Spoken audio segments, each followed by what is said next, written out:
इस लड़की को पकड़कर जिंदा कॉफिन के अंदर क्यों बंद कर दिया और इस कोफीन के अंदर रेड रूबी को क्यों छुपा दिया गया? इस बंदे को मकड़ी ने काट लिया था तो उसका क्या हुआ और इस प्लेन पर इतने सारे कौवे ने अटैक क्यों किया और उस प्लेन का क्या हुआ? ये सब जानने के लिए वीडियो को अंत तक जरूर देखना। दिल से रिक्वेस्ट है, वीडियो को लाइक और सब्सक्राइब जरूर कर दीजिएगा। कहानी की शुरुआत में हमें लंदन का एक सीन दिखाया जाता है जहाँ पे अंडरग्राउंड रेलवे का कंस्ट्रक्शन चल रहा होता है, जहाँ पर वर्कर को बहुत सारे प्राचीन ताबूत मिलते हैं। इन ताबूतों में से एक प्राचीन ताबूत था जिसमें पादरी दफन हुआ था, जिसके साथ एक प्राचीन खंजर था जिसके ऊपर रेडस्टोन लगा हुआ था। इस प्राचीन ताबूत मिल जाने की खबर सुनते ही वहाँ पर एक डॉक्टर हेनरी आते हैं और उन वर्कर से उस पूरी जगह को अपनी निगरानी में ले लेते हैं। आगे वहाँ पर डॉक्टर को दीवार पर एक पिक्चर मिलती है जहाँ पर उसे देखकर एक पास्ट की स्टोरी सुनाने लगता है। यहाँ से सीन शिफ्ट होता है और हमें पास्ट में ले जाया जाता है जहाँ पर हम एक प्राचीन मिस्र की कहानी देखने को मिलती है, जहाँ पर राजा फरोन उसकी एकमात्र संतान प्रिंसेस एमनेट को अपनी राजगद्दी सौंपने वाले थे, क्योंकि एमनेट हर कला में निपुण थी, साथ में युद्ध नीति में भी माहिर थी और इससे बेहतर रानी इजिप्ट को मिल नहीं सकती थी। आगे कहानी में हमें पता चलता है कि राजा फरोन की एक दूसरी वाइफ ने एक बेटे को जन्म दिया। बेटे के पैदा होते ही एमनेट के सपने चकनाचूर हो जाते हैं, क्योंकि आगे जाके वही बेटे को वो राजगद्दी मिलने वाली थी। सत्ता के लालच में आके एमनेट एक गलत कदम उठाती है और वो मौत के देवता सेट से एक सौदा करती है कि वो इस दुनिया में सेट को ले आएगी और वो दोनों इस पूरी दुनिया में राज करेंगे। इस बात पे सेट मान जाता है और वो उसे रेडस्टोन वाला एक खंजर देता है। ये वही खंजर होता है जिसे हमने मूवी शुरुआत में एक ताबूत में देखा था। इस खंजर को मिलते ही वह डेविल लुक में चेंज हो जाती है और वह इस खंजर की मदद से अपने भाई और अपने पिता को जान से मार देती है। इसके बाद सेट को इस दुनिया में लाने के लिए एक जिंदा इंसान को पसंद करती है जिसके अंदर वो सेट को प्रवेश करा सके। बट इससे पहले एमनेट उस खंजर को उस इंसान के दिल में डाल के और सेट को उसके शरीर में प्रवेश करवा पाती, तभी अचानक से राजा के सिपाही आकर एमनेट को पकड़ लेते हैं और उसके पापों के लिए उसे जिंदा मम्मी बनाकर उसे कई हजारों मील दूर जमीन की गहराइयों में दफना देते हैं ताकि कोई भी कभी उसे ढूंढ ना पाए। आगे मूवी का सीन शिफ्ट होता है और प्रेजेंट टाइम दिखाया जाता है, जहां इराक में हम दो आर्मी ऑफिसर निक और क्रिस को देख पाते हैं। निक को एक आर्कोलॉजी से एक नक्शा मिला था जिसमें बहुत ही पुराना और कीमती खजाना दबा हुआ है, इसलिए निक और क्रिस उस जगह पर पहुंच जाते हैं ताकि वो खजाना ढूंढ उन्हें बेच सके। बट उस गांव में दाखिल होते ही उन दोनों पे वहां के आतंकवादी हमला कर देते हैं। तभी निक का दोस्त क्रिस डर के मारे अपनी जान बचाने के लिए अपने सीनियर से हवाई मदद मंगवाता है। तभी सीनियर ऑफिसर्स उधर आकर आसमान से हवाई हमला कर देते हैं।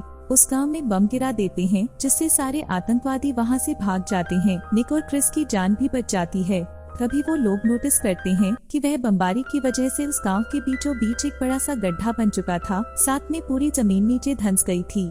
उसके अंदर किसी तरीके का मकबरा दिख रहा था, जिसे देख निक को ये यकीन हो जाता है कि सच में वहाँ नीचे कोई प्राचीन खजाना छुपा होगा। थोड़ी देर बाद तभी उधर एक आर्कियोलॉजिस्ट जेनिफर आ जाती है और निक को थप्पड़ मारती है।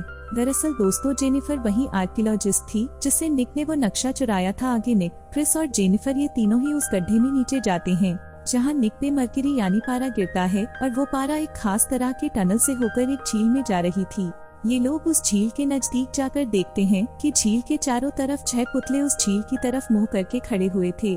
उन्हें देख ऐसा लग रहा था मानो कि वो किसी पर नजर रखे हुए हैं।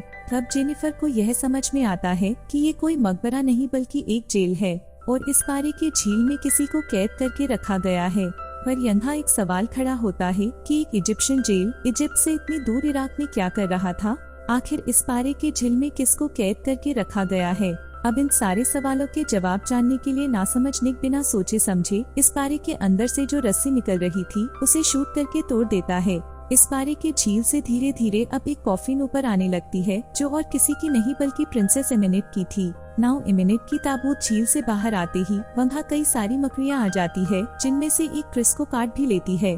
वहीं दूसरी तरफ अचानक निक को एक विजन आती है, जिसमें एमेनेट उसके नजदीक जाकर उसे बोलती है कि तुमने मुझे आजाद किया है, इसलिए अब मैं तुम्हें चुनती हूँ और अब से तुम सिर्फ मेरे हो। और फिर अगले ही पल निक उस विजन से बाहर आ जाता है। अब ये तीनों उस ताबूत को उस गुफा से बाहर निकालकर एक हवाई जहाज की मदद से ताबूत को लेकर वहाँ से निकल जाते हैं।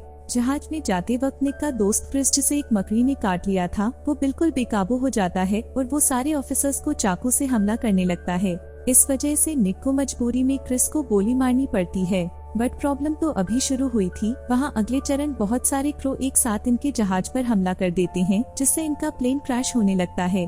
तभी निक जेनिफर को एक पैराशूट के सहारे प्लेन से बाहर भेज देता है, बट वो खुद उस प्लेन क्रैश में मारा जाता है और उसी प्लेन में एमिनेट की ताबूत भी थी। अगले सीन में हमें हॉस्पिटल का एक मुर्दाघर दिखाया जाता है, जहां पर उन सभी सोल्जर्स की डेड बॉडी रखी हुई थी जो उस प्लेन के क्रैश में मारे गए थे, एंड उनमें निक भी था।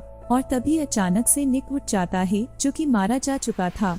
वो दोबारा से फिर से जिंदा हो जाता है, एंड शॉकिंगली उसके बॉडी पे एक भी खरोंच के निशान तक नहीं थे, जिसे देख जेनिफर और वहाँ के डॉक्टर्स भी हैरान हो जाते हैं। अगले सीन में यहाँ दूसरी तरफ हम देखते हैं कि वो प्लेन क्रैश एक चर्च के पास हुआ था, जहाँ कुछ पुलिस ऑफिसर्स उस जगह की छानबीन कर रहे थे। एंड तभी एमिनेट, जो अपने ताबूत से आजाद हो गई थी, वो उन पुलिस ऑफिसर्स पर अटैक करके उनकी बॉडी को अपने में समा रही थी और साथ में अपनी अधूरी बॉडी को कंप्लीट करती है, और अब वो पुलिस ऑफिसर ज़ॉम्बी बन जाते हैं। यहाँ दूसरी तरफ जेनिफर और निक एक रेस्टोरेंट में डिनर कर रहे होते हैं, जहाँ जेनिफर उसे ये बताती है कि वो आर्कियोलॉजिकल ग्रुप के लोगों के लिए काम करती है, जिन्हें एक खंजर की तलाश है। एंड उसे सेट की कतार कहा जाता है, जिसके ऊपर एक रेड रूबी भी लगी है। बट कई हजारों साल पहले उस कतार को किसी ने चुरा लिया और उसमें लगे रेड रूबी को अलग कर उसे कहीं पे छुपा दिया। हाल ही में उनके ग्रुप के लोगों को लंदन में एक वो प्राचीन मकबरा मिल गया है, जिसमें पक्का वो रेड रूबी भी जरूर होगा, एंड वो खंजर भी यूरोप में कहीं छुपा हुआ है। जेनिफर ये सब निक को बता ही रही होती है कि तभी निक को वहाँ सडनली उसके फ्रेंड क्रिस की आत्मा दिखती है। क्रिस की आत्मा यहाँ निक को बताती है कि वो दोनों ही श्रापित है। उसे अब एमिनेट ने चूज किया है सेट को इस दुनिया में लाने के लिए, और इसलिए प्लेन क्रैश में मरने के बावजूद वो फिर से जिंदा हो गया। आगे की स्टोरी में निक को कोई अनजान शक्ति अपनी तरफ खींचती है। एमिनेट के ताबूत को देखने के लिए Nick and Jennifer plane crash के उसी घटना स्थल वाले जगह पे जाते हैं, बट एमिनेट, जो कि अपने ताबूत से निकल अपनी कंप्लीट रूप में आ चुकी थी, वो अब अपने जोम्बिस से निक को पकड़वाकर चर्च के अंदर ले जाती है। एंड वहाँ एमिनेट एक मूर्ति को तोड़ उसके अंदर से सेट की कतार को निकालती है। ये देख के ऐसा लगता है कि एमिनेट को पहले से ही पता था कि वो खंजर कहाँ छुपा है, इसलिए ही उसने जानबूझकर प्लेन को चर्च के पास कैश करवाया। खैर, अब एमिनेट उस खंजर से निक को मार उसके अंदर सेट को प्रवेश करवाने वाली होती है कि तभी यहाँ पता चलता है कि उस खंजर के ऊपर से वो रेड रूबी गायब है, जिसके बिना वो खंजर किसी काम का नहीं। इसी बीच निक एमिनेट को चकमा देकर वहाँ से जेनिफर को लेकर एक पुलिस वैन से भागने लगता है, बट निक न चाहते हुए भी बार बार उस वैन को लेकर एमिनेट के पास ही पहुँच जाता था, क्योंकि एमिनेट ने उसे भी जादू करके रखा था। नाउ एमिनेट से फिर से भागने के चक्कर में उनकी वैन जंगल में उलट जाती है। एमिनेट गुस्से में आकर अब जेनिफर को मारने वाली होती है कि तभी वहाँ कई सारे सोल्जर्स आकर एमिनेट पे अटैक कर उसे मरकरी यानी कि पारे के जरिए उसे फिर से कैद कर लेते हैं, एंड इन सबको अपने हेडक्वार्टर्स ले जाते हैं। दरअसल दोस्तों, ये वही लोग थे जिनके लिए जेनिफर काम करती थी। इनका बॉस कोई और नहीं बल्कि हमें मूवी की शुरुआत में दिखने वाले डॉक्टर हेनरी थे। एक्चुअली दोस्तों, डॉक्टर हेनरी को भी एक बीमारी थी जिसमें वो एक खूंखार मॉन्स्टर बन जाते थे, एंड इसलिए ही वो एमिनेट और उस खंजर तक पहुंचना चाहते थे ताकि वो ऐसी बीमारियों का कोई उपाय निकाल सके।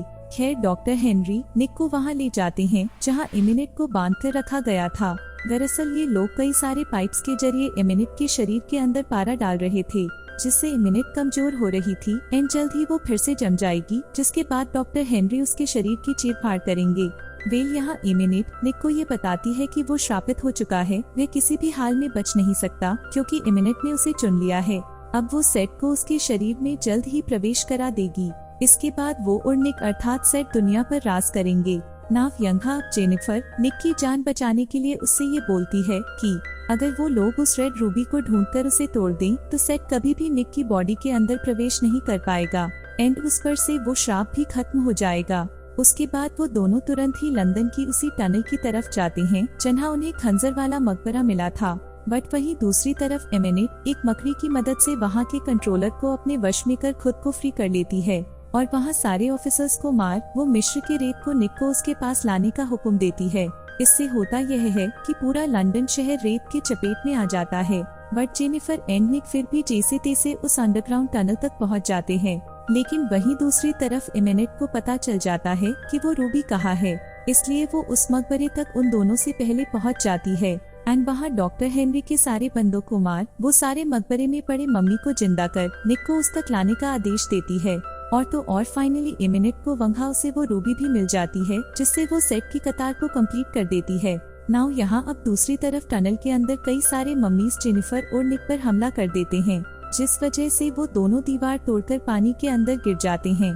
पानी में गिरने की वजह से उधर मम्मी से तो बच जाते हैं, बट तभी वहाँ इमिनेट आकर जेनिफर को खींचते हुए पानी की गहराइयों में लेकर चली जाती है एंड उसे उधर ही मरता छोड़ देती है। निक के बहुत कोशिश करने के बाद किसी भी तरह जेनिफर को पानी से निकाल मकबरे के अंदर निकलता है, बट तब तक बहुत देर हो जाती है एंड दम घुटने की वजह से जेनिफर की मृत्यु हो जाती है। वेल नाउ जेनिफर को मारता देख निक बिल्कुल टूट जाता है, क्योंकि वो जेनिफर को पसंद करने लगा था।